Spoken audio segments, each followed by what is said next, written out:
तालचेर थाना जंदाबाहाल केनाल पाखरे थिबा एक बंद आश्रम घर निकटरू जबत होइतिबा सूचना मुताबक सेठारे ब्राउन सुगर कारोबार खबर पाई एसपी निर्देश में तालचेर पुलिस एक टीम गठन कर चढ़ाऊ करथिले। चढ़ाऊ समय विपुल परिमाण ब्राउन सुगर सहित 10 जन बेपारी को काबू करथिले। सेमानक निकटरू मोट 55.64 ग्राम ब्राउन सुगर जबत हवा सहित आनुमानिक मूल्य प्राय 5.60 हेब बोली अनुमान करा जायछि। एथि सहित 8 गोटी मोबाइल फोन नगद 12,000 टंका एवं 4 गोटी मोटरसाइकल जबत करथिले।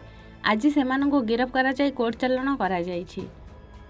गतकाली राति 12टा बेले एक निर्दिष्ट खबर मिलता कि जंदावाल केनाल रोड पाखरे आश्रम स्कूल पाखरे किछि पिला एकाठी होइछन्ति एवं से माने ब्राउन सुगर बिक्री करुछन्ति।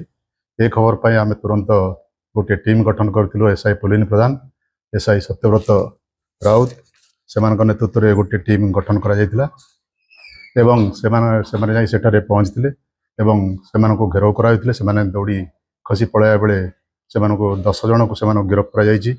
सेमानक ठारू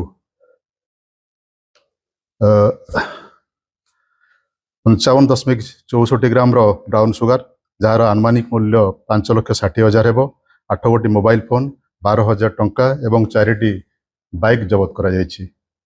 विगत दिन मानकरे आमे प्राय 10टी ब्राउन सुगर केस करिछु एवं सेतरे 50 जन को गिरफ्त करिछु एवं 153.26 ग्राम ब्राउन सुगर एवं 57,960 टंका जबत करा जायछि एवं 45 गोटी मोबाइल फोन मध्य जबत करा जायछि। एभली रेड आगु को जारी रहिबो।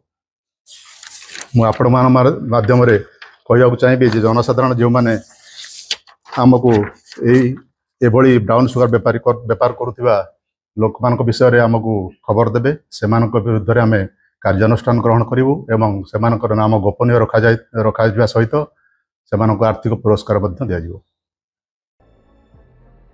अनुगुल तालचेर प्रणत कुमार नाथ रिपोर्ट A1 ओडिशा।